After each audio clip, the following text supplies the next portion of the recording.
네, 알아두면 유용한 경제 이야기, 오늘의 생활경제 시작합니다. 가구의 먹거리 소비가 9년 만에 가장 낮은 수준으로 줄었습니다. 오늘 통계청에 따르면 올해 2분기 가구 먹거리 실질 소비 지출은 월 42만 3천 원으로 1년 전보다 1.8% 늘었습니다. 하지만 물가 상승분을 제외한 실질 소비 지출은 34만 1천 원.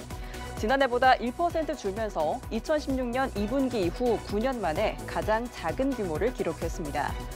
결국 물가 상승분을 제외하면 실제 소비 규모는 줄었다는 것을 나타낸 건데요. 특히 지난해 큰 폭으로 올랐던 환율이 수입 원자재 가격에 반영되면서 식품 기업들이 출고가를 줄줄이 올린 게 부담으로 작용해 소비자들이 지갑을 닫았다는 분석입니다. 통상 식료품 소비가 줄면 외식비가 늘기 마련인데요. 이번 2분기 외식비 지출도 1년 전보다 0.2% 늘어나며 소폭 증가에 그쳤습니다. 이런 가운데 오늘부터 금융회사 등의 예금자 보호 한도가 기존 5천만 원에서 1억 원으로 상향 조정됩니다.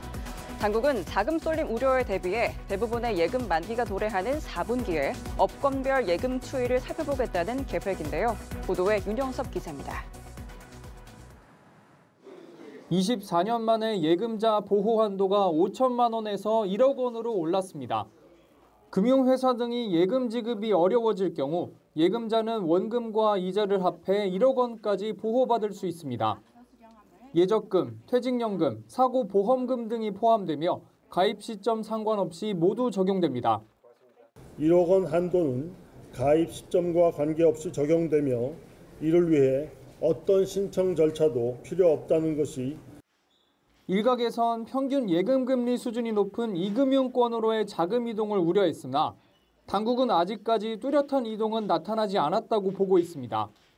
지난달 당국 조사에 따르면 7월 말 기준 은행과 상호금융, 저축은행의 예금 증가율은 평균 수준이었습니다. 다만 대부분 예금 만기가 다가오는 4분기 자금 쏠림 가능성에 대비해 당국은 잔액과 수신금리 등을 유의 깊게 살펴볼 방침입니다. 10개월짜리, 12개월짜리, 14개월짜리 이렇게 좀 만기를 좀 분산시키는 거가 우리 시스템의 어떤 안정에 도움이 된다. 이런 금융권에 좀 당부 말씀을 좀 드리겠습니다. 한편 권 부위원장은 이날 은행 이자 장사 비판과 관련해 금융권의 가산금리 체계를 살펴봐달라고 말했습니다. 그러면서 예금과 대출금리 차이를 이용한 예대마진 중심 영업에서 벗어나 생산적 분야로의 자금 공급을 강조했습니다. 연합뉴스TV 윤영섭입니다. 올해 상반기 치매 사고 신고 건수가 3년 전보다 급증한 것으로 나타났습니다. 한국인터넷진흥원은 상반기 치매 사고 신고 건수가 1,034건으로 2022년에 비해 약 2.2배 증가했다고 밝혔습니다. 치매 사고에는 랜섬웨어, 해킹 등이 해당하는데요.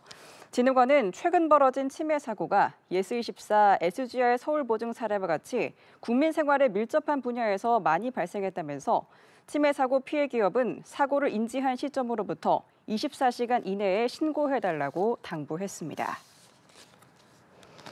네, 앞으로 온누리 상품권 취급 가맹점이 연매출 30억 원 이하 소상공인으로 제한됩니다. 노용석 중소처 기업부 차관은 전국상인연합회와 현장 간담회를 열고 온누리 상품권 가맹점 기준을 연매출 30억 원 이하 소상공인으로 제한하는 개선안을 발표했습니다.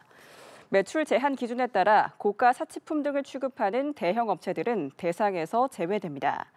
당초 온누리 상품권은 전통시장과 상점가의 매출 증대를 위해 도입됐지만 소상공인이 아니어도 가맹점에 가입할 수 있어 대형 업체들도 부당한 혜택을 받는다는 지적이 제기돼 왔습니다.